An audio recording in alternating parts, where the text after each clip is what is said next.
আচ্ছা, আমরা আজকে যে টপিকটা নিয়ে কথা বলবো সেটা হচ্ছে হার্নিয়া অ্যান্ড হাইড্রোসেল।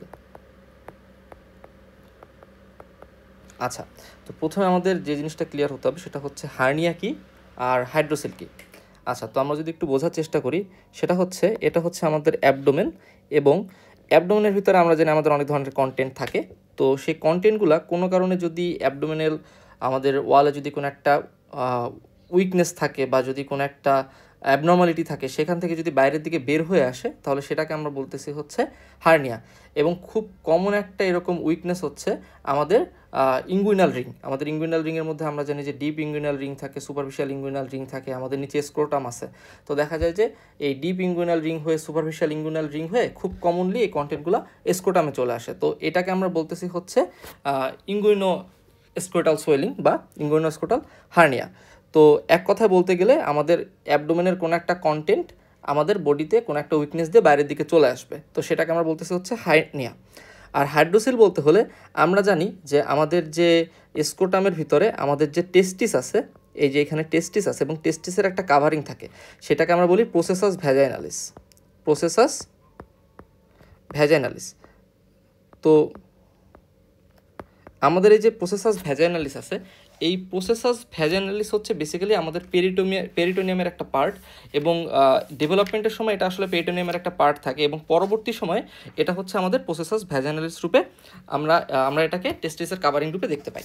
তো এই প্রসেসাস ভ্যাজাইনালিস থেকে এক ধরনের সিক্রেশন আসে। এই সিক্রেশনটা কী করে, এই প্রসেসাস ভ্যাজাইনালিসটাকে ফিল আপ করে ফেলে। তো নর্মালি প্রসেসাস ভ্যাজাইনালিসটা এরকম একটা কাভারিং রূপে থাকে, কিন্তু যখন সিক্রেশন জমা হয় তখন সিক্রেশন জমা হয়ে এটা এরকম মোটা হয়ে যায়, তখন সেটাকে আমরা বলি হাইড্রোসিল। তো একটা বেসিক পার্থক্য কিন্তু আমরা এখানেই দেখতে পাচ্ছি যে আমাদের যে হাইড্রোসিলটা আছে এটা হচ্ছে basically made up of fluid. তাহলে যদি ফ্লুইড থাকে তাহলে বোঝাই যাচ্ছে যে এটার কনসিস্টেন্সিটা হবে সিস্টিক, অর্থাৎ একটা বেলুনের মধ্যে পানি ভরে আমরা যদি সেটাকে চাপ দিই তাহলে কনসিস্টেন্সিটা যেরকম হয় সেম টু সেম আমরা এখানে পাবো। আর হাইড্রোসিলের ক্ষেত্রে আমরা বলতে পারছি যে এখানে মোস্ট অফ দ্য টাইম এখানে কিন্তু কনসিস্টেন্সিটা সিস্টিক হবে না, হতে পারে খুবই কম ক্ষেত্রে, কিন্তু মোস্ট অফ দ্য টাইম এখানে সিস্টিক হবে না। সেটা হতে পারে সফট, হতে পারে ইলাস্টিক, হতে পারে ফার্ম। তো এটা কিন্তু একটা বেসিক পার্থক্য যেটা আমরা বুঝতে পারলাম হার্নিয়া এবং হাইড্রোসিলের মধ্যে। দ্বিতীয়ত আমরা যদি চিন্তা করি যে এখানে হার্নিয়ার ক্ষেত্রে কন্টেন্টটা যেহেতু অ্যাবডোমেনের ভিতর থেকে বাইরের দিকে এসেছে, তাই না? তাহলে আমরা যদি এই কন্টেন্টটাকে পুশ করে দিই, অথবা পেশেন্ট যদি দাঁড়ানো অবস্থা থেকে শুয়ে পড়ে, যেহেতু কন্টেন্টটা গ্র্যাভিটির কারণে উপর থেকে নিচে নেমে এসেছে, পেশেন্ট যদি শুয়ে পড়ে বা শুয়ে থেকে কন্টেন্টটাকে চাপ দিয়ে অ্যাবডোমেনে আবার ঢুকিয়ে দেওয়ার চেষ্টা করে, তাহলে বোঝাই যাচ্ছে যে নর্মালি এটা ভিতরের দিকে ঢুকে যাবে। এবং মোস্ট অফ দ্য টাইম হার্নিয়াতে কী হয়, কন্টেন্টটা পেশেন্ট শুয়ে পড়লে বা পেশেন্ট যদি হাত থেকে চাপ দেয় তাহলে কন্টেন্টটা আবার ভিতরে চলে যায়। এই চলে যাওয়াটাকে আমরা বলি রিডিউসিবল। ঠিক আছে, তাহলে হার্নিয়ার ক্ষেত্রে বলতে পারি যে আমাদের হার্নিয়াটা হচ্ছে রিডিউসিবল, কিন্তু আমাদের হাইড্রোসিল বোঝাই যাচ্ছে যে এটা একটা ফ্লুইড এবং এটা টিউনিকা ভ্যাজাইনালিসের ভিতরে এনট্রাপড অবস্থায় আছে, এনক্লোজড অবস্থায় আছে, অর্থাৎ এটা ভিতরের দিকে যাওয়ার কোনো প্রশ্নই আসে না। তাহলে আমরা বলতে পারি যে আমাদের হাইড্রোসিল কখনো রিডিউসিবল হবে না, তাহলে আমাদের হাইড্রোসিলটা হচ্ছে নট রিডিউসিবল। আচ্ছা, আমরা হার্নিয়ার হাইড্রোসিলের মধ্যে যদি আর একটা পার্থক্য দেখার চেষ্টা করি, সেটা হচ্ছে আমাদের হার্নিয়াটা আমরা যেহেতু বলছি যে এটা অ্যাবডোমেনের একটা কন্টেন্ট থাকে এবং সেটা বাইরে চলে আসে। তো আমরা একটু খেয়াল করে দেখব, আমরা যখন কাশি দিই, যে কোনো সময় আমরা যখন কাশি দিই, আমরা কিন্তু আমাদের এই যে কোমর রিজনে কিন্তু একটা প্রেশার পড়ে। আপনারা নিজেরা কাশি দিয়ে এটা ফিল করার চেষ্টা করতে পারেন, যখনই আমরা হচ্ছে কাশি দেবো কোমর রিজনে একটা প্রেশার পড়বে, এবং এই প্রেশারের কারণে দেখা যায় যে কাশি দিলে আমাদের হার্নিয়ার যে কন্টেন্টটা আছে ওটা একটু বাইরের দিকে ইম্পালস দেয় একটা, হ্যাঁ, বাইরের দিকে একটা প্রেশার দেয়, এবং হাত দিলে ওই প্রেশারটা ফিল করা যায়। এটাকে আমরা বলতেছি হচ্ছে কাফ ইম্পালস। এটা খালি চোখেও দেখা যায়, যেটাকে বলা হয় ভিজিবল কাফ ইম্পালস। আর হাত দিয়ে তারপর কাশি দিলে ওইখানে একটা প্রেশার অনুভব করা যায়, সেটাকে বলা হয় হচ্ছে পালপেবল কাফ ইম্পালস। তাহলে এখানে আমরা কাফ ইম্পালস পাবো, ঠিক আছে, এখানে আমরা কাফ ইম্পালস পাচ্ছি। কিন্তু আমরা যদি হাইড্রোসিলের দিকে লক্ষ্য করি তাহলে এখানে আমরা কাফ ইম্পালস পাবো না। আচ্ছা, আমরা আর একটা পার্থক্য যদি হার্নিয়া এবং হাইড্রোসিলের মধ্যে বোঝার চেষ্টা করি, সেটা হচ্ছে আমরা খেয়াল করে দেখতে পাবো আমাদের যে হার্নিয়াটা আছে, হ্যাঁ, তো আমরা যদি এরকম, এটা আমাদের যদি আমরা স্ক্রোটাম কল্পনা করি, এটা আমাদের স্ক্রোটাম, ফর এক্সাম্পল এটা হচ্ছে আমাদের একটা টেস্টিস, এটা আর একটা টেস্টিস। তো হার্নিয়ার যে কন্টেন্টটা, হ্যাঁ, কন্টেন্টটা কই থেকে আসছে, হার্নিয়ার কন্টেন্টটা কিন্তু সম্পূর্ণ এইভাবে আমাদের অ্যাবডোমেন থেকে আসছে। ধরলাম আমি যে এত বড় একটা কন্টেন্ট, সেটা এসে পুরা অ্যাবডোমেন থেকে এসে পুরো স্ক্রোটামটাকে এরকম আমাদের করে ফেললো, ফিল আপ করে ফেললো। তো আমি যদি হাত দিয়ে এই কন্টেন্টের আপারেন্টটা খোঁজার চেষ্টা করি, অর্থাৎ এই কন্টেন্টের উপরের মাথাটা কোথায় আছে সেটা খোঁজার চেষ্টা করি, আমরা কিন্তু কখনোই পাবো না, কারণ সেটা হয়েছে আমাদের অ্যাবডোমেনের ভিতরে। তো অ্যাবডোমেনের ভিতরে পর্যন্ত তো আমাদের হাত যাবে না, আমাদের হাত যাবে রুট অফ দ্য স্ক্রোটাম পর্যন্ত। তো রুট অফ দ্য স্ক্রোটাম ধরি আমি এই লেভেলে, এই লেভেল পর্যন্ত আমার আঙুল যাবে, তারপর তো আর আমার আঙুল উপরের দিকে যাবে না। তো আঙুল যদি না যায় আমি তো এটার উপরের এন্ডটাকে পাবো না। তাহলে আমি হার্নিয়ার ক্ষেত্রে কিন্তু গেট অ্যাবভ দ্য সোয়েলিং পাবো না, অর্থাৎ এই সোয়েলিংয়ের উপরের মাথাটা কখনোই খুঁজে পাবো না। তাহলে আমি এখানে বলতে পারি যে হার্নিয়ার ক্ষেত্রে get above the swelling, get above the swelling negative, ঠিক আছে। আচ্ছা, কিন্তু আমি যদি হাইড্রোসেলের ক্ষেত্রে বলি, তাহলে হাইড্রোসেল কি? হাইড্রোসেল হচ্ছে এখানে আমাদের স্ক্রোটাম আছে, এখানে হচ্ছে একটা টেস্টিস আছে, দুইটা টেস্টিস আছে, এবং এইখানে আমার হচ্ছে কিছু ফ্লুইড জমা হয়েছে, এইখানে কিছু ফ্লুইড জমা হয়েছে। তা আমি হাত দিলে এই পর্যন্ত যেহেতু আমার স্ক্রোটামের রুট, আমি হাত দিলে ইজিলি এখানে হচ্ছে আমি আপারেন্ট, এই যে আপারেন্টটা আমরা বলছি, এই যে আমাদের আপারেন্ট, এই যে সোয়েলিংয়ের আপারেন্ট, এটা কিন্তু আমরা ফিল করতে পারবো। কিন্তু হার্নিয়ার ক্ষেত্রে আপারেন্টটা ছিল হচ্ছে অ্যাবডোমেনের ভিতরে, সেটা কিন্তু আমরা ফিল করতে পারছিলাম না। তাহলে আরেকটা পার্থক্য আমি যেটা বললাম সেটা হচ্ছে গেট অ্যাবভ দ্য সোয়েলিং হাইড্রোসেলের ক্ষেত্রে পজিটিভ। তাহলে এই হচ্ছে আমাদের বেসিক্যালি হার্নিয়া এবং হাইড্রোসেলের মধ্যে একেবারে বেসিক যে পার্থক্যগুলো ছিল সেগুলা। আমরা চাইলে আরও কিছু কথা এখানে বলতে পারি, সেটা হচ্ছে যেমন ফ্লাকচুয়েশন টেস্ট এবং ইলুমিনেশন টেস্ট, এটা দ্বারাও হার্নিয়া এবং হাইড্রোসেলের মধ্যে পার্থক্য করা যায়। যেমন আমরা যদি একটা বেলুন পানি দ্বারা ফুলে ওটার মধ্যে লাইট মারি, তাহলে আমরা দেখতে পাবো যে ওই যে ফ্লুইডটা ওইখানে যেহেতু ফ্লুইডটা হচ্ছে লাইট অ্যাবজর্ব করবে, লাইট অ্যাবজর্ব করার কারণে ওইটা হচ্ছে কালারফুল হয়ে যাবে, ঠিক আছে। যেমন আমি যদি একটা হার্ড একটা কাঠের বল নেই বা একটা কর্কেট বল নেই, হ্যাঁ কাঠের, এবং সেটার ভিতরে যদি আমি লাইট মেরে একটা সরু চোঙার মতো, এটা ধরে আমি একটা ক্রিকেট বল, আমি এখান থেকে লাইট দিলাম, আর এইখান থেকে আমি হচ্ছে একটা চোঙার মতো দিয়ে আমি হচ্ছে দেখার চেষ্টা করলাম যে এখানে কি আছে, এখানে চোখ দিয়ে আমি দেখার চেষ্টা করলাম কি আছে। তো যেহেতু এটা কর্কেট বল, এটা কিন্তু কোনো লাইট অ্যাবজর্ব করবে না, এটা সব লাইট ইমিশন করে বাইরের দিকে পাঠিয়ে দেবে। তো এটা আলোকিত যেহেতু হবে না, আমি অন্ধকার দেখব, তাই না। কিন্তু সেম এটা যদি একটা এমন একটা হয়, একটা কন্টেনিং ক্যাভিটি হয় যেটার ভিতরে ফ্লুইড আছে, তো ফ্লুইড কী করবে? লাইট অ্যাবজর্ব করবে, এবং ফ্লুইড লাইট অ্যাবজর্ব করার কারণে এই পুরো জিনিসটা একরকম ট্রান্সলুশন হয়ে যাবে, ঠিক আছে, একটা ট্রান্সলুসেন্ট হয়ে যাবে। তো ট্রান্সলুসেন্ট হয়ে যাওয়ার কারণে আমি এই চোঙা দিয়ে ক্লিয়ারলি আমি দেখতে পাবো যে এখানে এক ধরনের লাইটিনিং আছে, ঠিক আছে। তো সেটাকে আমি বলতেছি ট্রান্স ইলুমিনেশন। তো এই ট্রান্স ইলুমিনেশন টেস্ট কিন্তু তখনই পজিটিভ হবে যখন ভিতরে ফ্লুইড থাকবে। আর ফ্লুইড কোন ক্ষেত্রে থাকে? আমরা জানি হাইড্রোসেলের ক্ষেত্রে ফ্লুইড থাকে। তাহলে ট্রান্স ইলুমিনেশন টেস্ট এটা পজিটিভ হবে হচ্ছে হাইড্রোসেলের ক্ষেত্রে, কিন্তু আমি যদি হার্নিয়ার ক্ষেত্রে বলি তাহলে ট্রান্স ইলুমিনেশন টেস্ট নেগেটিভ হবে। আর একটা টেস্ট হচ্ছে ফ্লাকচুয়েশন টেস্টটা কি? এটা ধরে আমি সোয়েলিং, হ্যাঁ, তো আমি সোয়েলিংয়ে যদি আমি ধরলাম যে এখানে দুইটা আঙুল দিলাম আর এখানে আঙুল দিলাম এরকম, ঠিক আছে, এই যে হাতের, এটা ধরে আমার হাত, এই যে, ঠিক আছে। তো আমি হাতের উপরে আঙুল দিলাম দুইটা, নিচে আঙুল দিলাম দুইটা, দিয়ে এটাকে ধরে আমি যদি এই আঙুল দিয়ে প্রেস করি, তাহলে ভিতরে যদি ফ্লুইড থাকে তাহলে সেই ফ্লুইডটা আমরা কি জানি? ফ্লুইড হচ্ছে যে ওয়েভ আছে, সে হচ্ছে ট্রান্সমিট করবে, তাই না। তাহলে এখানে যে একটা ওয়েভি ফর্ম সৃষ্টি হবে সেটাই সেই আঙুলে ধাক্কা দিবে। তাহলে আমি এই আঙুল দিয়ে যদি প্রেশার দিই তাহলে আমি এই আঙুলে ফিল করতে পারবো, তাই না। তাহলে ফ্লাকচুয়েশন টেস্ট পজিটিভ হবে। আবার যদি আমি এই আঙুল দিয়ে প্রেশার দিই তাহলে ওয়েভটা এরকম এসে এই আঙুলে ধাক্কা দিবে, তাহলে আমি প্রেশার ফিল করতে পারবো। তাহলে বলা যাচ্ছে যে ফ্লাকচুয়েশন টেস্ট পজিটিভ হবে। এবং ফ্লাকচুয়েশন টেস্ট তখনই পজিটিভ হবে যখন ভিতরে ফ্লুইড থাকবে, এবং ফ্লুইড কার ভিতরে থাকে আমরা জানি? হাইড্রোসেলের ভিতরে থাকে। তাহলে ফ্লাকচুয়েশন টেস্ট পজিটিভ হবে হাইড্রোসেলের ক্ষেত্রে। এবং আমি যদি হার্নিয়ার কথা বলি তাহলে ফ্লাকচুয়েশন টেস্ট নেগেটিভ হবে। তাহলে এই বেসিক জিনিসগুলোর মাধ্যমে আমরা ইজিলি বুঝতে পারবো যে এটা হার্নিয়া নাকি হাইড্রোসেল। তারপরে আসবে যে এটা কোন ধরনের হার্নিয়া বা কোন ধরনের হাইড্রোসেল, সেটা পরের আলোচনা। তো আমি যদি আরেকবার ব্রিফ করি তাহলে হার্নিয়ার ক্ষেত্রে হচ্ছে সেটা সফট বা ইলাস্টিক কনসিস্টেন্সি থাকবে, খুব রেয়ারলি সিস্টিক কনসিস্টেন্সি থাকতে পারে। এবং হাইড্রোসেলের ক্ষেত্রে সেটা হচ্ছে নর্মালি সিস্টিক কনসিস্টেন্সি থাকবে। হার্নিয়া যেহেতু আমাদের অ্যাবডোমেনের ভিতর থেকে এসেছে, তো সেটাকে প্রেস করে দিলে সেটা আবার রিডিউসড হয়ে অ্যাবডোমেনের ভিতরে চলে যাবে, সেটা রিডিউসেবল। কিন্তু হাইড্রোসেল রিডিউসেবল না, কারণ এটা তৈরি হয় স্ক্রোটাম এবং স্ক্রোটামের ভিতরেই থাকে। কাফ ইম্পালস দিলে যেহেতু হচ্ছে হার্নিয়ার কন্টেন্ট অ্যাবডোমেনের ভিতরের কন্টেন্ট, তাহলে সেটা আবার কাফ ইম্পালস দিলে অ্যাবডোমেন থেকে বাইরে চলে আসবে, অর্থাৎ কাফ ইম্পালস পজিটিভ।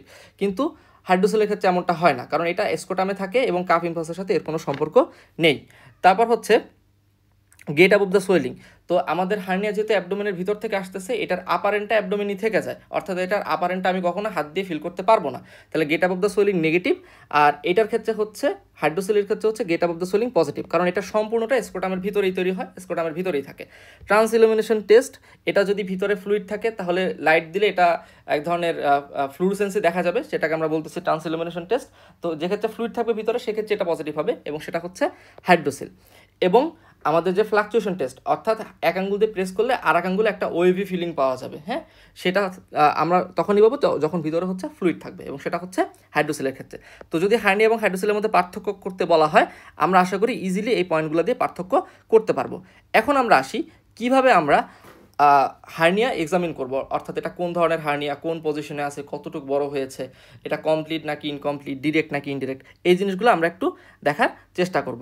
আচ্ছা, তো এর আগে আমি কয়েকটা টার্ম নিয়ে একটু কথা বলবো। অর্থাৎ একটা হার্নিয়া যখন আমরা প্রেজেন্ট করি তখন আমাদের কয়েকটা টার্মের কথা উল্লেখ করতে হয়, সেই টার্মগুলো আমরা একটু বোঝার চেষ্টা করি। প্রথমত হচ্ছে এটার সাইড, অর্থাৎ এটা কোন সাইডের, এটা কি লেফট সাইডেড নাকি রাইট সাইডেড নাকি হচ্ছে বাইল্যাটারাল। তো এটা আশা করি বোঝার জন্য আমাদের আলাদা কোনো কিছু দরকার নেই, আমরা চোখ দিয়ে দেখলে বুঝতে পারবো যে এটা লেফট সাইডে আছে নাকি রাইট সাইডে আছে নাকি দুই সাইডেই ফোলা, তো এটা আমরা ইজিলি বুঝতে পারবো। দ্বিতীয়ত হচ্ছে এটার রিজিয়ন, অর্থাৎ এটা কি স্ক্রোটামের একটা অংশ নাকি একেবারে পেটের ভিতর থেকে আসছে, অর্থাৎ ইঙ্গুইনাল রিজনের একটা অংশ। যদি এটা স্ক্রোটামের অংশ হয় তাহলে শুধুমাত্র এটা স্ক্রোটামই থাকবে, পেটের ভিতর বা ইঙ্গুইনাল রিজনের সাথে এটার কোনো সম্পর্ক নাই। তো সেক্ষেত্রে আমরা এটাকে বলবো স্ক্রোটাল সোয়েলিং, ঠিক আছে।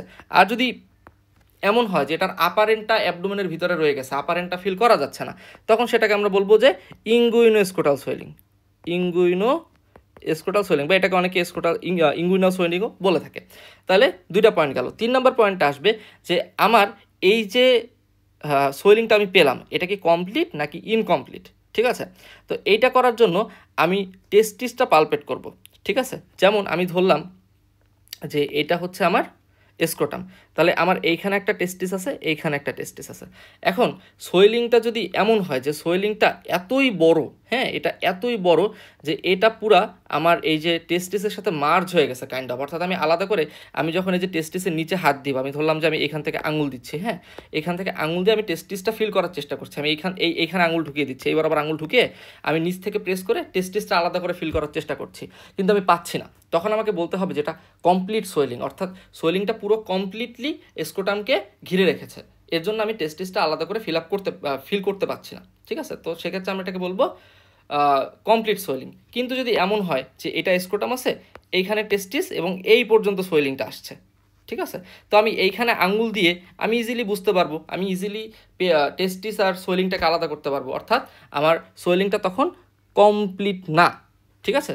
আমার টেস্টিস যেহেতু আছে তাহলে সোয়েলিংটা কমপ্লিট স্ক্রোটামকে ফিল আপ করতে পারেনি, সেক্ষেত্রে আমরা এটাকে বলবো ইনকমপ্লিট সোয়েলিং। তাহলে আমরা তিনটা জিনিস বুঝতে পারলাম, একটা হচ্ছে যে আমাদের এটা সাইড সাইড কোন দিকে, এটা রিজিয়ন কি, এবং এটা কি আমাদের কমপ্লিট সোয়েলিং নাকি এটা আমাদের হচ্ছে যে ইনকমপ্লিট সোয়েলিং। আচ্ছা, এরপর আমাদের যে টার্মটা আসবে সেটা হচ্ছে রিডিউসেবিলিটি। তো রিডিউসেবিলিটি নিয়ে আমরা আগেই কথা বলেছি, যদি পেশেন্ট শুয়ে পড়লে কন্টেন্টটা ভিতরের দিকে চলে যায়, হ্যাঁ, বা পেশেন্ট শুয়ে পড়ার পর নিচে হাত দিয়ে প্রেস করলে তারপর যদি কন্টেন্টটা ভিতরে চলে যায় তাহলে সেটাকে আমরা বলবো রিডিউসেবল। আর যদি সেটা ভিতরে চলে না যায় তাহলে সেটাকে আমরা বলবো ইরিডিউসেবল, ঠিক আছে। আচ্ছা, এবং আমাদের লাস্ট পয়েন্ট যেটা, সেটা হচ্ছে এটা কি ডিরেক্ট হার্নিয়া নাকি ইনডিরেক্ট হার্নিয়া। তো এটা বোঝার জন্য আমরা একটু দেখি যে এইখানে আমাদের এটা ধরলাম আমাদের অ্যাবডোমেন, এটা হচ্ছে আমাদের অ্যান্টেরিয়র সুপিরিয়র ইলিয়াক স্পাইন, এটা হচ্ছে সিম্ফাইসিস পিউবিস, এই দুই সাইডের দুইটা অ্যান্টেরিয়র সুপিরিয়র ইলিয়াক স্পাইন, এটা হচ্ছে সিম্ফাইসিস পিউবিস। তো এইখানে আমাদের একটা রিং থাকে, এইখানে আমাদের একটা রিং থাকে, ঠিক আছে, এইখানে এই যে এটা একটা রিং, এটা হচ্ছে ডিপ ইঙ্গুইনাল রিং, এটা হচ্ছে সুপারফিশিয়াল ইঙ্গুইনাল রিং, ঠিক আছে। এবং এই যে ক্যানেলের মতো দেখা যাচ্ছে এটাকে বলা হয় ইঙ্গুইনাল ক্যানেল। তো এই যে অ্যাবডোমিনাল কন্টেন্টের কথা আমরা বলছিলাম, সেই কন্টেন্টটা আসলে এই ক্যানেল দিয়ে এইখান থেকে ভিতর থেকে বাইরের দিকে আসে। তো কোনো কারণে আমি যদি এইখানে একটা আঙ্গুল দিই, এইখানে একটা আঙ্গুল দিয়ে আমি এই ক্যাভিটিটা বন্ধ করে দিলাম, বন্ধ করে দিয়ে পেশেন্টকে বললাম যে আপনি জোরে কাশি দেন, তাহলে কি কন্টেন্টটার এদিক থেকে এদিকে আসতে পারবে? পারবে না, তাই না? তাহলে ডিপ রিং আমি আঙ্গুল দিয়ে এটাকে অক্লুশন করলাম, অক্লুশন করে কাশি দিতে বললাম, কন্টেন্ট আসতে পারছে না। আমি এদিকে তাকালাম স্ক্রোটামের দিকে, দেখলাম যে এখানে কোনো সোয়েলিং আসতেছে না, কারণ কি আমি তো মেইন জায়গায় বন্ধ করে রেখেছি, তাই না? তাহলে এটাকে আমি বলবো deep ring occlusion test positive, deep ring occlusion test positive. এখন ডিপ রিং অক্লুশন টেস্ট যদি পজিটিভ হয় তাহলে সেটাকে আমি বলবো ইনডিরেক্ট হার্নিয়া। কেন ইনডিরেক্ট হার্নিয়া বলবো সেটা আমি আসতেছি, হ্যাঁ, ইনডিরেক্ট হার্নিয়া। আচ্ছা, তো এটা বলার কারণ হচ্ছে আমাদের যে ডিপ রিং, মানে আমরা ধরি যে এখানে একটা কাপড় আছে, ঠিক আছে, তো কাপড়টা ভিতর থেকে ভেদ করে একটা গুলি বের হয়ে গেল, তা আমি বললাম যে এই কাপড়টাকে ডিরেক্ট ছিদ্র করে ডিরেক্টলি ভেদ করে চলে গেল, তাই না? তো তখন আমরা বলতেছি যে এটা ডিরেক্ট, তাই না? কিন্তু আমি বললাম যে এখানে আগে থেকে একটা ছিদ্র করা ছিল, আমি ধরলাম এখানে একটা ক্যানেল ছিল, ঠিক আছে, একজন এখানে দ্বারা গুলি করলো, সেই গুলিটা এটা ভিতর দিয়ে চলে গেল, তাহলে এটা কিন্তু সে ডিরেক্টলি গেল না, সে কিন্তু ডিরেক্টলি ভেদ করে না এটাকে, তাই না, আগে থেকে একটা ছিল সেটার ভিতর দিয়ে সে ইনডাইরেক্টলি চলে গেছে, তাই না। তো ইনডাইরেক্ট হানিয়ার ক্ষেত্রে কি হয় যে সে কিন্তু এই ক্যানেলের মধ্যে থেকে আসছে, আমি ক্যানেল বন্ধ করে দিছি মানে তার আর আসার কোনো ওয়ে নাই, তাই না। তাহলে সে কেমনভাবে আসছিল, সে ইনডিরেক্টভাবে আসছিল, সে কিন্তু ডিরেক্টভাবে আসছিল না। যেই আমি আঙুল দিয়ে বন্ধ করে দিলাম তার আর আসার কোনো ওয়ে নাই, মানে সে হচ্ছে ইনডিরেক্ট হার্নিয়া। আর এখানে আমাদের একটা ট্রায়াঙ্গেল থাকে যেটাকে আমরা বলি হচ্ছে হ্যাসেলবার্গ ট্রায়াঙ্গেল। তো এই হ্যাসেলবার্গ ট্রায়াঙ্গেলে কিছু মাসেল টাসেল থাকে আর কি। তো কখনো কখনো এমন হয় যে এই হার্নিয়াল কন্টেন্টটা হ্যাসেলবার্গ ট্রায়াঙ্গেল ছিঁড়ে ভেদ করে বের হয়ে চলে আসে, ওইটাকে আমরা বলতেছি ডিরেক্ট হার্নিয়া। এখন এই যে ডিপ রিংয়ে আমি আঙুল রেখে ওনাকে কাশি দিতে বললাম, আমি যদি দেখি তারপরও কন্টেন্ট নিচের দিকে চলে আসছে, মানে কি আমার ডিপ রিং দিয়ে কন্টেন্ট আসে নাই, কন্টেন্ট আসছে এই যে হ্যাসেলবার্গ ট্রায়াঙ্গেল দিয়ে স্কোয়ারের মধ্যে চলে আসছে। তাহলে হ্যাসেলবার্গ ট্রায়াঙ্গেল ভেদ করে যদি চলে আসে, আমরা একটু আগে রুমাল দিয়ে বুঝালাম যে হ্যাসেলবার্গ ট্রায়াঙ্গেলের ভিতরে যে মাসেল আছে ওইটা ছিঁড়ে এসে চলে আসছে, যেমনভাবে রুমাল ছেড়ে গুলি চলে যাচ্ছিল, তাই না। তার মানে যদি কোনো কিছু ছিঁড়ে বা ফুরে বের হয়ে যায় সেটা হচ্ছে ডিরেক্ট। তাহলে যেহেতু ডিপ রিং দিয়ে আসে নাই, তার মানে সে হ্যাসেলবার্গ ট্রায়াঙ্গেল দিয়ে আসছে, আর হ্যাসেলবার্গ ট্রায়াঙ্গেল দিয়ে যদি আসে তাহলে ডেফিনেটলি সেটা একটা ডিরেক্ট হার্নিয়া, ঠিক আছে। তাহলে আমি 5 নম্বরে দেখে নিলাম যেটা আমার ডিরেক্ট নাকি ইনডিরেক্ট। ওকে, তাহলে এই 5টা কথা আমরা যখন একটা হার্নিয়া প্রেজেন্ট করব তখন আমাদেরকে বলতে হবে যে এটা কোন সাইডেড, এটা কি স্কোটাল নাকি ইনগুইনোস্কোটাল, এটা কি কমপ্লিট ইনকমপ্লিট, রিডিউসেবল ইরিডিউসেবল, ডিরেক্ট নাকি ইনডিরেক্ট। আচ্ছা, এখন আসি যে আমরা কিভাবে একটা হার্নিয়ার এক্সামিনেশন করব। তো হার্নিয়ার এক্সামিনেশন করতে হলে প্রথমে আমাদের পেশেন্টকে বলতে হবে, প্রথমে পেশেন্টের কাছে গিয়ে ওনাকে হচ্ছে গ্রিটিংস করতে হবে, তারপর হচ্ছে ওনার পারমিশন নিতে হবে, এবং পারমিশন নেওয়ার পরে, অর্থাৎ প্রথমে গ্রিটিংস তারপর হচ্ছে কনসেন্ট নেওয়ার পরে 2 নম্বরে আমি আপনার পেশেন্টকে জিজ্ঞেস করব যে আপনার কি কষ্ট। এখন এখানে একটা কন্ট্রোভার্সি আছে যে আমরা আগে হচ্ছে অ্যাটেন্ডেন্ট নেই, হ্যাঁ, রোগীর কাছের লোকজন বা কোনো একটা অ্যাটেন্ডেন্ট নেই, তারপর হচ্ছে স্ক্রিনিং করি, অর্থাৎ পর্দা দিয়ে আশেপাশে জায়গাটা ঢাকি, তারপর হচ্ছে ওনাকে এক্সপোজ করি, তারপর হচ্ছে আমি কোশ্চেন করা শুরু করি। কিন্তু কথা হচ্ছে যে পেশেন্টের ধরলাম আমি পেশেন্টের একটা লাইপোমা আছে, তাই না। তো পেশেন্টের যদি লাইপোমা থাকে তাহলে কি আমার অ্যাটেন্ডেন্ট, স্ক্রিনিং, তারপর হচ্ছে যে এক্সপোজার এগুলো দরকার আছে? এগুলো তো দরকার নাই। তো আমার আগে পরীক্ষা যখন আসবে তখন তার স্যার বলে দিবে না যে এটা হচ্ছে একটা হার্নিয়াল কেস, তুমি এক্সামিন করো। স্যার বলবে যে এই পেশেন্টটাকে তুমি এক্সামিন করো। তো এটা হার্নিয়া বা নাকি কি, এটা তো তোমার শুনে বুঝতে হবে। তো তুমি প্রথমেই হচ্ছে এখানে ওনাকে জিজ্ঞেস করবা কি কষ্ট বা কি সমস্যা। তো সমস্যাটা যদি এমন হয় যে যার জন্য এক্সপোজার, অ্যাটেন্ডেন্ট, স্ক্রিনিং লাগবে, তারপর 3 নম্বর পয়েন্টে গিয়ে আমরা বলবো যে স্যার আমার এক্সপোজার, আমার হচ্ছে অ্যাটেন্ডেন্ট লাগবে, আমার হচ্ছে স্ক্রিনিং লাগবে, এর জন্য আমার পারমিশন চাই, ঠিক আছে। তাহলে 2 নম্বরে আমার আগে আস্ক করতে হবে যে ওনার কি প্রবলেম। ওনার প্রবলেমটা আস্ক করার পর তারপর আমি বলবো যে আমার অ্যাটেন্ডেন্ট লাগবে, স্ক্রিনিং লাগবে। যদি উনি বলে যে আমার একটা লাইপোমা হয়েছে, তাহলে তো আমার অ্যাটেন্ডেন্ট দরকার নেই, তাহলে তো আমার স্ক্রিনিং দরকার নেই, তাহলে আমি সরাসরি ওনাকে এক্সামিন করা শুরু করবো বা পরবর্তী প্রশ্ন করা শুরু করবো। তাহলে আমার 3টা পয়েন্ট গেল, প্রথমে গ্রিটিংস, কনসেন্ট, তারপর হচ্ছে ওনার সমস্যা কি সেটা জিজ্ঞেস করবো, তারপর হচ্ছে অ্যাটেন্ডেন্ট আর স্ক্রিনিং চাবো, অর্থাৎ রোগীর সাথে লোকজন বা অন্য কাউকে চাবো, এবং পর্দা দিয়ে স্ক্রিনিং করার ব্যবস্থা করব। এই 3টা পয়েন্ট করার পরই আমি পেশেন্টকে বলবো যে চাচা বা বাবা আপনি হচ্ছে পাশের দিকে ঘুরে, মাথাটা পাশের দিকে ঘুরে একটা কাশি দেন, ঠিক আছে। আচ্ছা, এর আগে আরেকটা পয়েন্ট করতে হবে, সেটা হচ্ছে ওনাকে এক্সপোজ করতে হবে। এক্সপোজ করতে হবে হচ্ছে লুঙ্গিটা উপরে উঠাই দিতে হবে আর কি, দিয়ে কাঁধের সাথে ঝুলাই দিতে হবে। তারপর আমি ওনাকে পাশের দিকে ঘুরায় হচ্ছে একটা কাশি দিতে বলবো। কাশি দিলে দেখবো যে ওই জায়গাটা একটু ফুলে ফুলে উঠছে যেখানে ওনার সোয়েলিংটা আছে। যদি এরকম ফুলে ফুলে ওঠে তাহলে আমি বুঝে যাবো যে এটা হার্নিয়া, আর যদি ফুলে না ওঠে তাহলে আমি বুঝবো এটা হাইড্রোসিল, ঠিক আছে। আচ্ছা, তো এটা গেল। তাহলে এখানে আমরা একটা যে কাশিটা দিতে বললাম এটাকে বলা হয় স্ক্রিনিং কাফ। তাহলে আমার হার্নিয়া এক্সামিনেশন সময় টোটাল 3বার কাশতে বলা হয়। তাহলে এটা গেল আমার 1 নম্বর কাশি, ঠিক আছে। তাহলে আমি প্রথম গ্রিটিংস, কনসেন্ট নিলাম, সমস্যা জিজ্ঞেস করলাম, অ্যাটেন্ডেন্ট এবং স্ক্রিনিং চাইলাম, ওনাকে এক্সপোজ করলাম এবং স্ক্রিনিং কাশি দিতে বললাম। এরপর 6 নম্বরে গিয়ে আমি হচ্ছে ওনাকে কিছু প্রশ্ন করব। প্রথম প্রশ্ন হচ্ছে যে এই যে ফোলাটা বা এই যে সমস্যাটা এটা কতদিন ধরে আছে, ঠিক আছে, কতদিন ধরে আছে।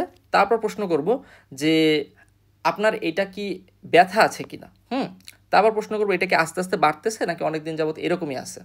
তারপর জিজ্ঞেস করব যে আপনার এটা কি হঠাৎ করে হয়েছে নাকি কোথাও ব্যথা পাইছিলেন তারপর হয়েছে। তারপর জিজ্ঞেস করবো যে ওনার bowel and bladder habit normal কিনা, অর্থাৎ প্রস্রাব পায়খানা ঠিকমতো হয় কিনা, বা কোনো কোষ্ঠকাঠিন্য আছে কিনা, বা হচ্ছে উনি কি কাজ করে, কোনো ভারী কাজ করে কিনা, আর অনেক দিন যাবত ওনার কোনো কাশির সমস্যা আছে কিনা। এই প্রশ্নগুলো করার পরে তারপর আমি ওনাকে আরেকটা কাশি দিতে বলবো, ঠিক আছে, তাহলে আমাদের কিন্তু 2 নম্বর কাশি হয়ে গেল, অর্থাৎ কোশ্চেন করার আগে একটা কাশি, কোশ্চেন করার পরে একটা কাশি। এটা তো আমরা কাফ ইম্পালস দেখব। আচ্ছা, দেখার পরে এরপর আমরা চলে যাব আমাদের পরবর্তী পয়েন্ট ইন্সপেকশনে। ঠিক আছে, আচ্ছা ইন্সপেকশনে গিয়ে আমি কি করব, আমি প্রথমে হচ্ছে এই সোয়েলিংটা লেফট না রাইট সাইডে সেটা দেখব। তারপর হচ্ছে এই সোয়েলিংটা কি ইঙ্গুইনাল রিজনে আছে শুধু, নাকি একেবারে পেটের ভিতর পর্যন্ত অর্থাৎ ইঙ্গুইন স্কোটাল রিজনে চলে গেছে, নাকি শুধু স্কোটামের ভিতর আছে, এটা আমি দেখব। তারপর হচ্ছে আমি এটাকে হচ্ছে ওনার ইসের শেপটা বোঝার চেষ্টা করবো, যেটা কি গোল মানে গ্লোবুলার নাকি একটু ওই যে পিয়ার শেপড পাইরিফর্ম, সেটা বোঝার চেষ্টা করব। সারফেসটা একটু বোঝার চেষ্টা করব, মার্জিন। তারপর হচ্ছে যে কাফ ইম্পালস তো আমরা আগেই দেখে নিছি যে এক্সপানসেল কাফ ইম্পালস আছে কিনা। তারপর হচ্ছে ওনার এই ইসের উপরে স্কিনটা কেমন, স্কোটামের উপরে ওইখানে কোনো আলসারেশন, কোনো হচ্ছে যে ভিজিবল পেরিস্টালসিস, ভিজিবল পালসেশন এগুলো আছে কিনা, এবং পেনিসটা অন্যদিকে বেঁকে গেছে কিনা। তো এই জিনিসগুলো আমরা ইন্সপেক্ট করলাম। ইন্সপেক্ট করার পরবর্তী ধাপে আমরা চলে যাব হচ্ছে পালপেশনে। তো পালপেশনটা খুব ইম্পর্টেন্ট। পালপেশনের মধ্যে প্রথমে আমি দেখবো হচ্ছে টেন্ডারনেস। টেন্ডারনেস কীভাবে দেখবো, তো ধরলাম এটা হচ্ছে ওনার একটা থাই, এটা হচ্ছে স্কোটাম, এটা হচ্ছে আর একটা থাই। ঠিক আছে, তো প্রথমে আমি এখানে হাত দিব একবার, মানে আমাদের হাতের যে উল্টা পিঠটা আছে উল্টা পিঠ দিয়ে এখানে একবার হাত দিব প্রথমে। তাহলে আমি প্রথমে নর্মাল টেম্পারেচার দেখলাম থাইয়ের। তারপর হচ্ছে স্কোটামে একবার হাত দিব, স্কোটামে হাত দিয়ে এখানে একবার টেম্পারেচার দেখবো। 3 নম্বরে গিয়ে আমি আবার এখানে হাত দেবো, অর্থাৎ normal abnormal normal, normal abnormal normal, এইভাবে আমি দেখব। তাহলে আমি প্রথমে দেখলাম টেম্পারেচার। ঠিক আছে, এরপর আমি দেখবো হচ্ছে টেন্ডারনেস। টেন্ডারনেস দেখার সময় আমি হচ্ছে ওনাকে প্রথমে জিজ্ঞেস করে নেবো, চাচা কোনো ব্যথা ট্যাথা আছে কি না এখানে, হ্যাঁ এটা জিজ্ঞেস করে তারপর হচ্ছে আমি একটু আস্তে আস্তে চাপ দিয়ে রোগীর ফেসের দিকে তাকাবো, তাকে আমি বুঝবো যে ওনার টেন্ডারনেস আছে কিনা। ঠিক আছে, আচ্ছা এরপর আমি দেখব হচ্ছে যে ওনার পেনিসটা স্কোটামটা একটু তুলে একটু ঘুরায় ফিরে দেখবো যে আসলে পেনিসের নিচে বা স্কোটামের নিচে কোনো প্যাথোলজি বা অ্যাবনর্মালিটি আছে কিনা। ঠিক আছে, আচ্ছা এরপর আমি দেখবো হচ্ছে get up of the swelling. তো get up of the swelling খুবই ইম্পর্টেন্ট, কারণ get up of the swelling দ্বারাই আমরা বুঝি যে এটা কি স্কোটাল সোয়েলিং নাকি ইঙ্গুইনাল স্কোটাল সোয়েলিং।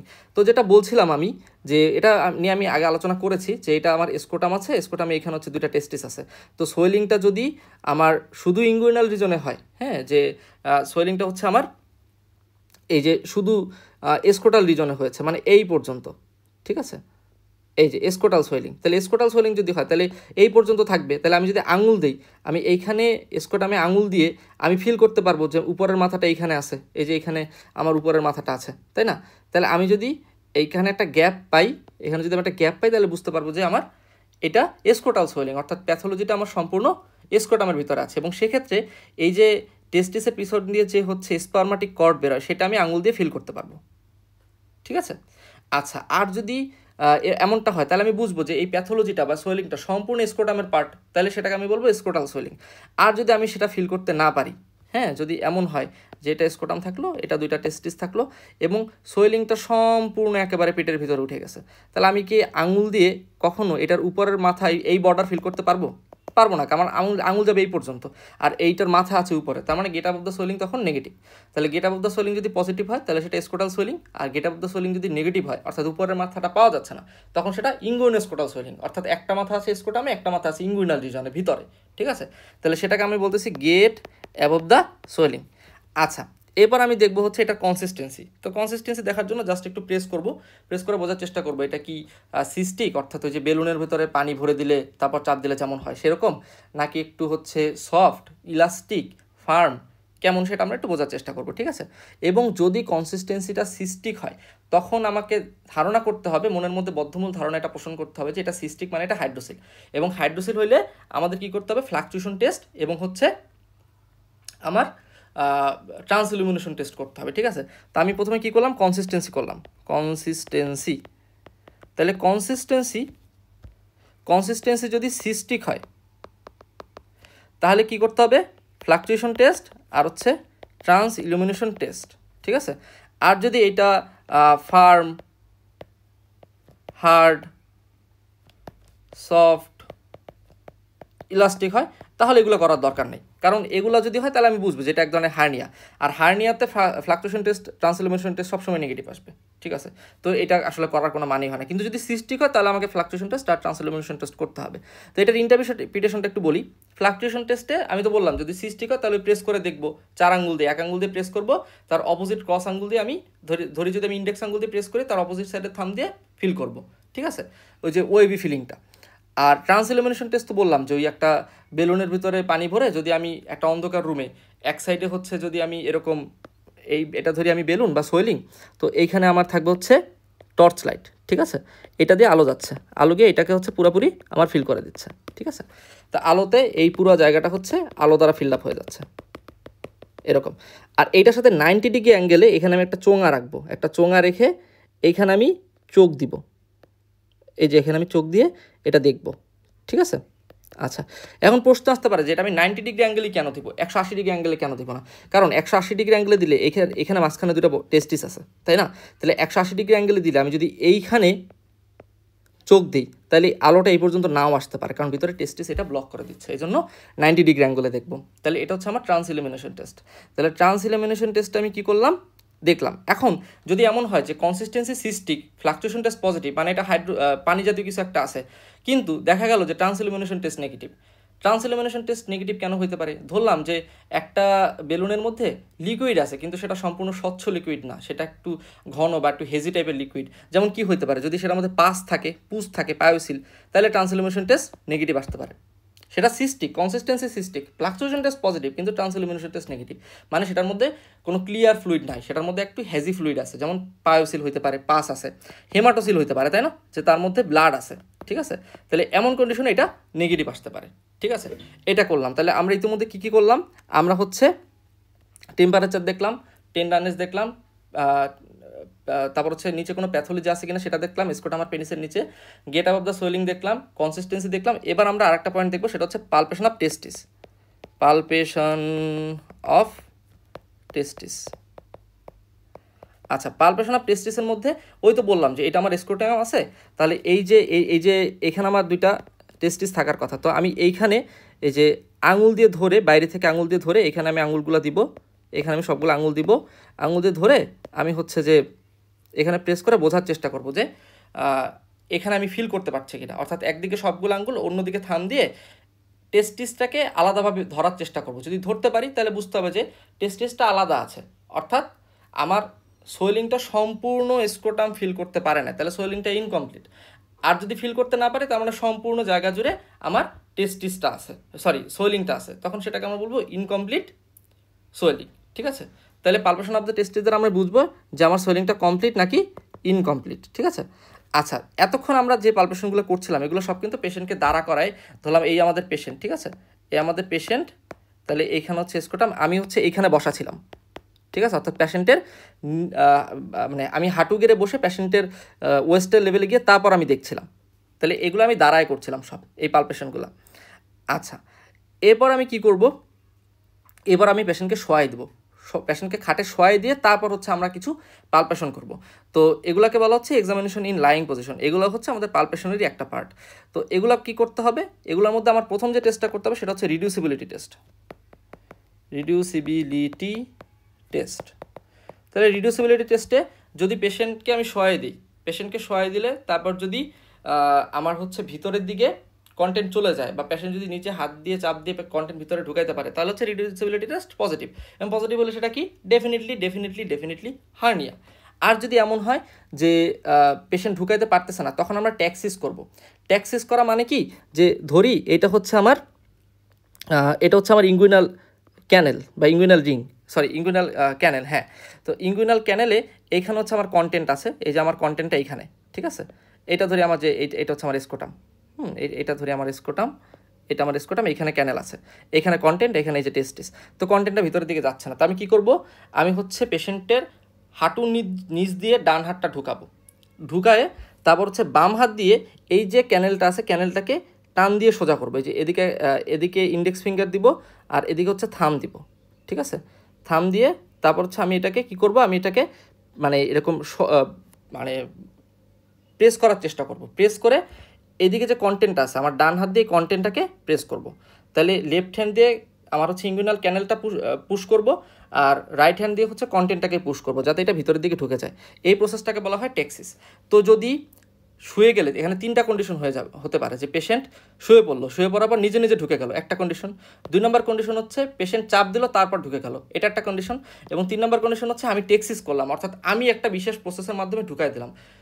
সেটাও হতে পারে। তাহলে এই 3টা কন্ডিশনে যদি কন্টেন্ট ভিতরের দিকে ঢুকে যায় তাহলে আমরা বলবো রিডিউসিবিলিটি টেস্ট পজিটিভ, এবং যদি পজিটিভ হয় that means this is a case of hernia. Okay, আচ্ছা, এরপর আমরা চলে যাব হচ্ছে আরেকটা টেস্ট, যেটা হচ্ছে ডিপ রিং অক্লুশন টেস্ট।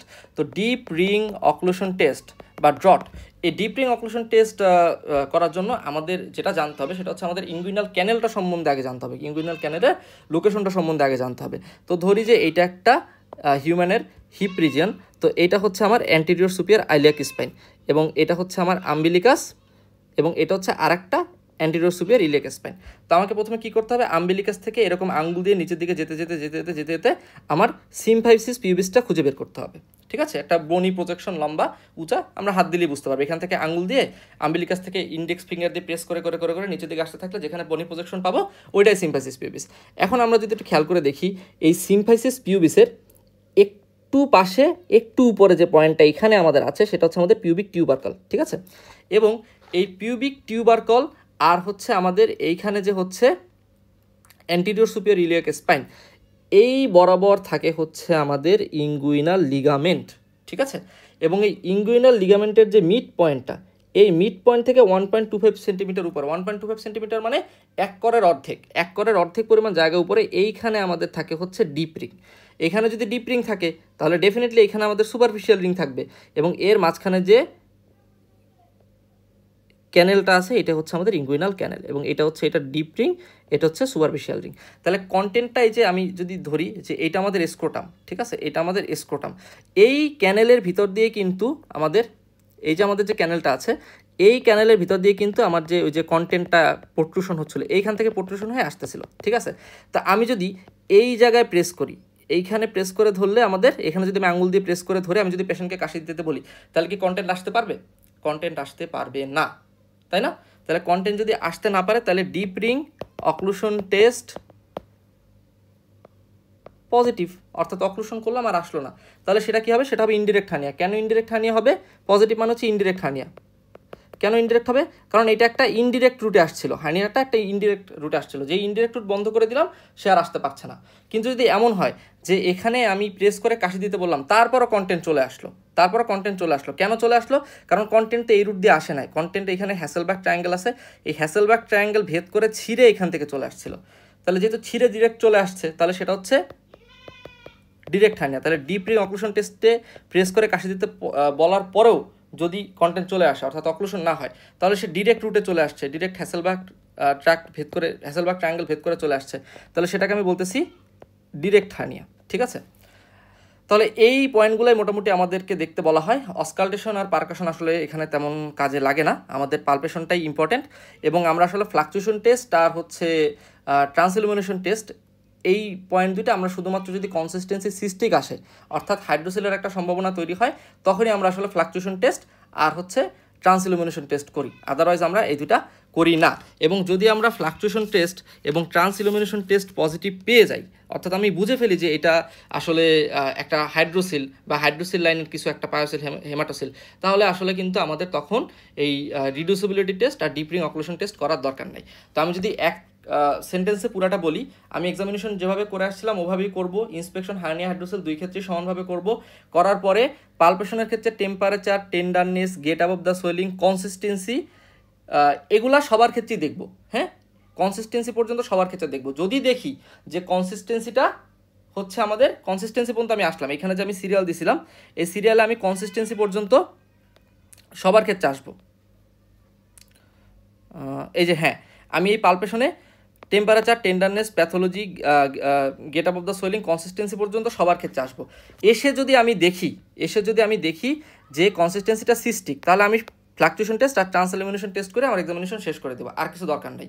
আর যদি দেখি যে কনসিস্টেন্সিটা ফার্ম, হার্ড, সফট বা ইলাস্টিক, তাহলে আমি আর ফ্লাকচুয়েশন টেস্ট, ট্রান্সইলুমিনেশন টেস্ট করবো না। তাহলে আমি যেটা করবো সেটা হচ্ছে রিডিউসিবিলিটি টেস্ট আর হচ্ছে ডিপ রিং অক্লুশন টেস্ট। ঠিক আছে, রিডিউসিবিলিটি টেস্ট করে আমি কি বুঝবো যেটা রিডিউসেবল কি রিডিউসেবল, এবং ডিপ রিং অক্লুশন টেস্ট করে আমি বুঝবো যে এটা ডিরেক্ট হার্নিয়া নাকি ইনডিরেক্ট হার্নিয়া। তাহলে এই মোটামুটি আমার হয়ে গেল। এরপর আমি কেস প্রেজেন্টেশন করবো। তো প্রেজেন্টেশন করার সময় আমার 5টা পয়েন্ট বলতে হবে, যে 5টা পয়েন্ট সম্বন্ধে আমরা একটু কথা বলে এসেছি। সেটা হচ্ছে যে প্রথমে আমাকে বলতে হবে যে এটা কি লেফট সাইডেড নাকি রাইট সাইডেড, কীভাবে বুঝবো, দেখে বুঝবো। আচ্ছা, এরপর আমাকে বলতে হবে এটা কি কমপ্লিট নাকি ইনকমপ্লিট, কীভাবে বুঝবো, ওই যে পালপেশন অফ দ্য টেস্টিস করে যদি টেস্টিস পাওয়া যায় তাহলে হচ্ছে এটা ইনকমপ্লিট, আর যদি না পাওয়া যায় তাহলে কমপ্লিট। তারপর হচ্ছে আমরা এটা রিজিয়ন বলবো, অর্থাৎ এটা কি ইনগুইনোস্ক্রোটাল নাকি স্ক্রোটাল। তাহলে যদি এই সোয়েলিংয়ের উপরের মাথা পাওয়া যায় তাহলে হচ্ছে সেটা স্ক্রোটাল সোয়েলিং, আর যদি না পাওয়া যায় তাহলে ইনগুইনোস্ক্রোটাল সোয়েলিং। তারপর আমরা বলবো যে এটা কি রিডিউসেবল নাকি ইরিডিউসেবল। তাহলে শুইলে বা পেশেন্ট হাত দিয়ে ঢুকাইলে বা ডাক্তার যদি ট্যাক্সিস করে তাহলে যদি ভিতরে চলে যায় তাহলে সেটা রিডিউসেবল, আর নাইলে ইরিডিউসেবল। ঠিক আছে। আচ্ছা, আর ডিরেক্ট ইনডিরেক্টের বিষয়টা রয়ে গেছে, সেটা হচ্ছে যে যদি deep ring occlusion test positive হয় তাহলে সেটা হচ্ছে ইনডিরেক্ট, আর নেগেটিভ হলে ডিরেক্ট। ঠিক আছে, তাহলে এই 5টা পয়েন্ট দিয়ে আমার বেসিক্যালি লিখতে হবে। তো আমি যদি এরকম হয় আমি লিখতে পারি যে this is a case of right sided, অর্থাৎ আমি এক্সামিনেশন করার পর স্যার যখন আমাকে জিজ্ঞেস করবে যে হোয়াট ইজ ইউর ফাইন্ডিং, তখন বলতে হবে this is a case of right sided direct reducible complete inguinoscrotal swelling.